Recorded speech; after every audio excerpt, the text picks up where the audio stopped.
Welcome to the Vegan Pulse. I am your host, Nancy Arenas. Today, my guest is Victor Flores. He is the Western Online and Community Outreach Specialist for Vegan Outreach.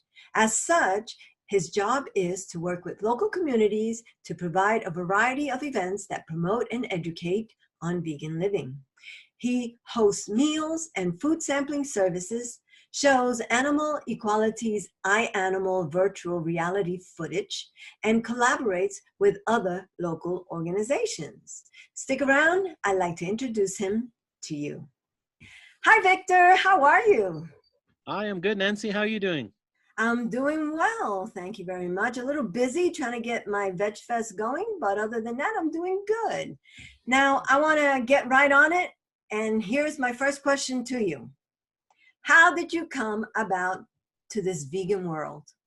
I have to give credit to my partner, Carla.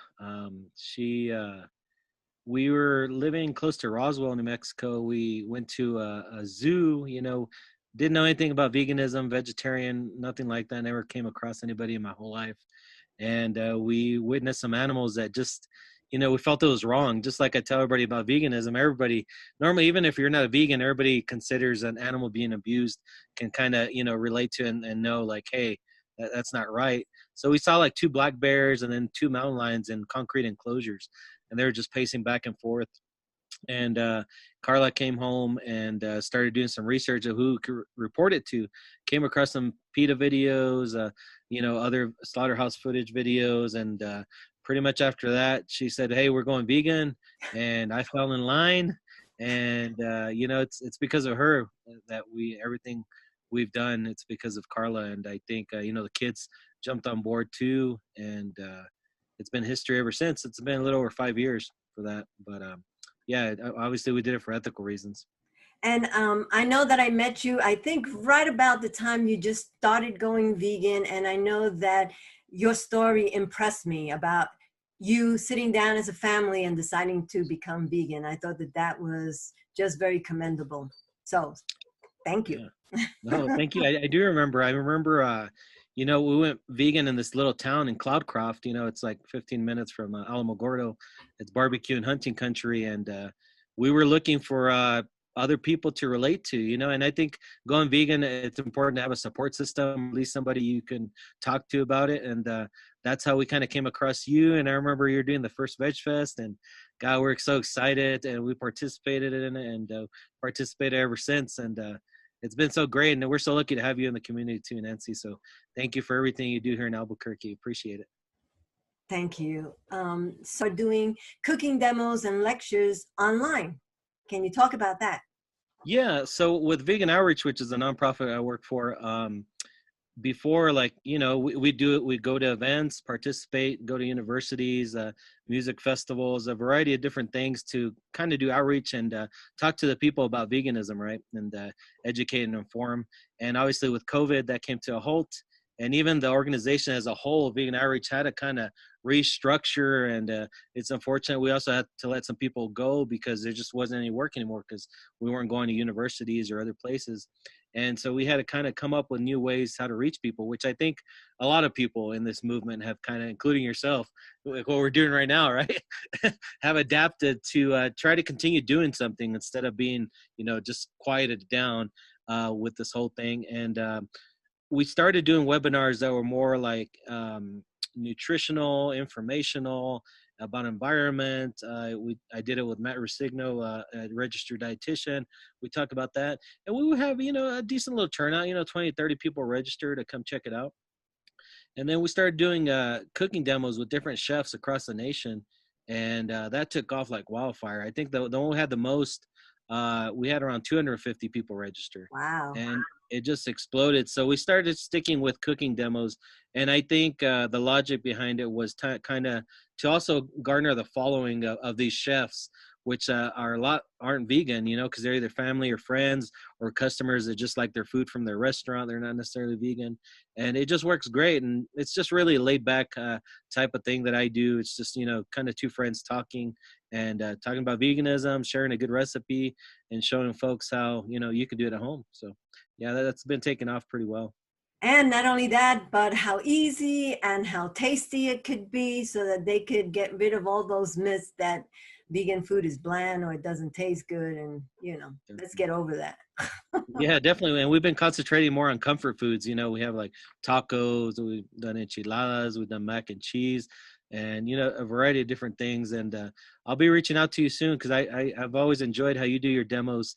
And unfortunately, that came to a halt too, right? So I maybe we could do something soon and collaborate on that. No, you're right. It's just like showing the people how easy it is to prepare the food, how delicious it is, and just dispelling those myths. With vegan outreach, and you're doing these online cooking demos, but you are also doing more than that, because you and your family are a special family, and we should be really appreciative that you're here in Albuquerque with us. You are also involved in the vegan food aid program. So tell me about that. Yeah, so again, that's another adaptation that Vegan Outreach had to kind of come into, I guess. So we have a foundation a donor that's been sponsoring Vegan Outreach for some time now, and they were considering doing this program a while back, and they decided to work with Vegan Outreach to do a program to get food to people, basically. And there wasn't any idea or logic behind it. It's just basically people that need the food that have been impacted by COVID. That's the idea. And of course, everything's 100% vegan. So here in Albuquerque, we started collaborating with a few different groups, and currently we're assisting about 50 families in Albuquerque, and we get them food every week. One week could be a produce box, another week could be a bag of groceries like staples, pasta, sauces, and all that stuff, and then another week could be like hot meals from different restaurants. We take care of them like every week, and then we have been doing 50 hot meals to the Peace and Justice Center every weekend, except last weekend. So we've been getting food out there, and then of course a lot of our the bulk of our food, our assistance goes to the Navajo Nation, and we've been getting anywhere from 100 to 300 boxes of produce to Shiprock, Rama. Where else? We're also partnered up with Dream Lab. They're another organization, and we've been getting about 100 boxes out to Crown Point. And then we were also doing hot meals up in Window Rock, Arizona. So we're getting a lot of food out, and that's just me. We got people, my friend Yuri, he's also doing food with LULAC in Iowa. I don't know if you heard, LULAC a while back decided to boycott meat because of all the essential workers that were going to the slaughterhouses having to work, being forced. So they kind of decided to boycott meat. And it was just supposed to be for May, but they continued it. So my friend Yuri, my coworker Yuri, he went down there, and I think they're helping 4 to 5 communities up there in different cities. And LULAC has partnered up with Vegan Outreach to get them vegan food.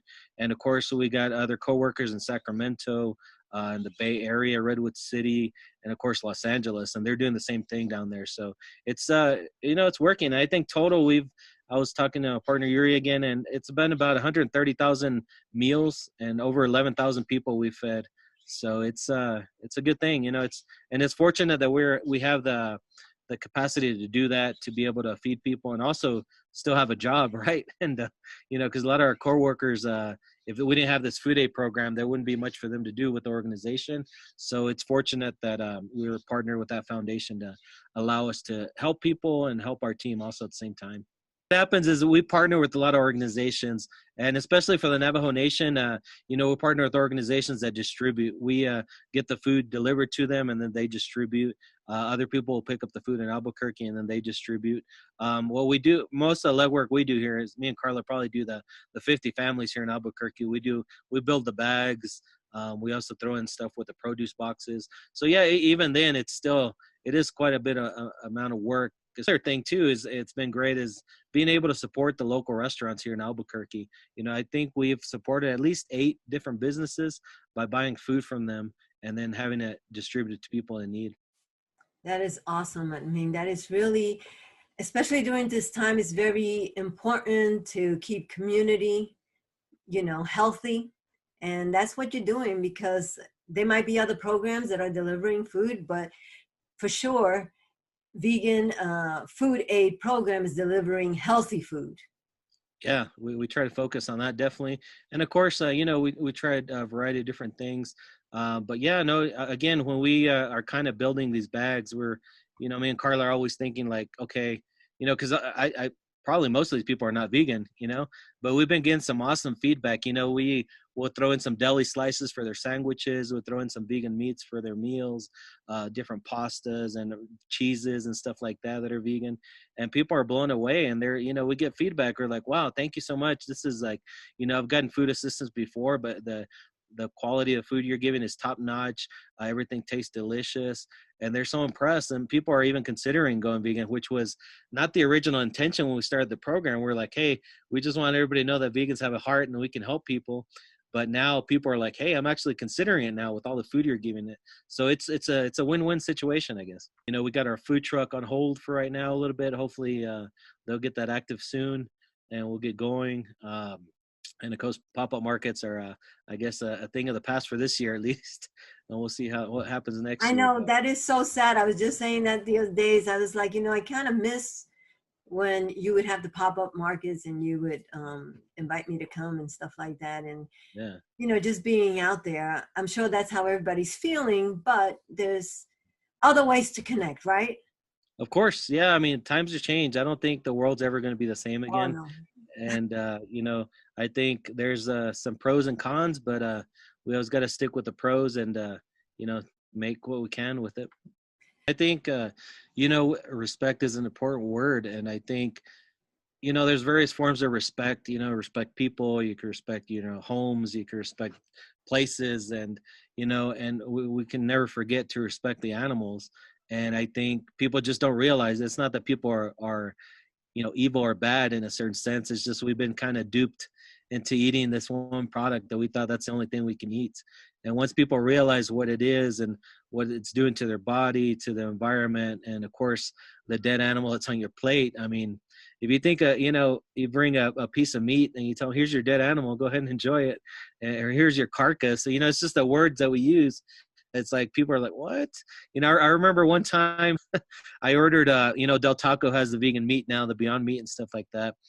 And I ordered a burrito, and we already had been eating like their tacos for a while. And I ordered a Beyond Beef burrito, and I bought it because I was going to eat it later. You know, like I'll eat half today because they're so big. I'll eat half today, and I'll eat one tomorrow. And I was about to go ahead and cut it in half, and I noticed it was full of meat. I was like, oh my god, it was like steak strips. And so I saved it, and I was like, God dang it. So I took it the next day, and I told the lady, hey, there's a dead animal in my burrito. And they freaked out. They were like, oh my God. They're like, what do you mean? I guess they were thinking it was a rat or a bug or something like that. I was like, yeah, there's like a cow in there. I was like, what's going on? And it's just like, oh my God, they just tripped out. And I love that. There's a cow in there. I was like, they tripped out so hard. They're like, oh my God, they're all worried. They're like, oh my God, how'd that happen? I was like, I'm still disturbed whether it's a rat or a piece of a cow. It's the same thing for me, you know, so it doesn't matter. So they're like, they hooked me up. They gave me a couple extra things, but it's just the mentality of people. We don't think that way. You know, we never consider, we think of food as food. We don't know what the heck it is. We're just like, hey, it tastes good. It fills me up, and I'll eat the same thing tomorrow. And it's just Right. not people's fault. But you know, as vegans, I think it's important to realize that not everybody's at a certain level that we are, or some of us are. And you know, it's important to realize their environment and their school, their work, or if they're the only person in their household that wants to go vegan.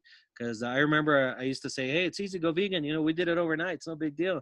But you know, if people don't have access to some of these vegan meats, or you know, like for example in Navajo Nation, they don't have a Walmart, you know. It's so it could be a little rough. But different communities are different, and it's important to us as vegans to be respectful, but also stand our ground and show like, hey, this is why we do it. And we're not trying to sell you anything, you know. We're not, hey, you know, contrary to the beef industry or the meat industry or the dairy and egg, like, hey, we want you to buy our products, that's why we tell you they're good for you. But as vegans, it's like, man, I have nothing to benefit by going vegan except my animal friends do. So it's important, you know, we stand our ground no matter what, and not be apologetic. I sure, yeah. Well, thank you, Victor. It was great talking to you today. Likewise. I'll see you around. Thank you for joining us on another episode of the Vegan Pulse. I am your host, Nancy Arenas. Like us on Facebook, check out our blog, and subscribe to our YouTube channel. Remember, if you have a pulse, you have a purpose. Live vegan.